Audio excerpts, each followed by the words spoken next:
we have prepared our operations center.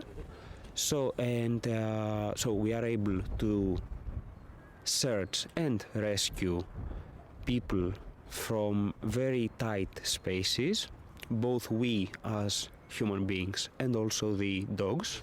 And also we have some very special equipment which is used to bend sheets of metal, such as car doors or even regular doors.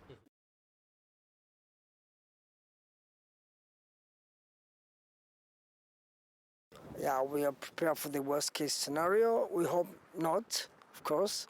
But we're here. We set the formation outside for an emergency evacuation of the hospital. So I can say that we're here.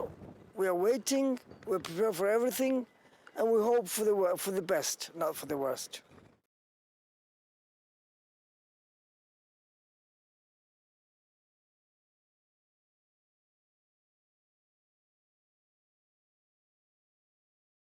Of course, they have some fear.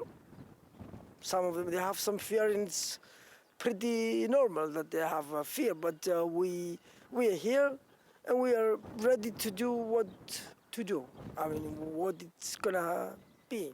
It's something we cannot avoid it. So we try to be very calm and very optimistic.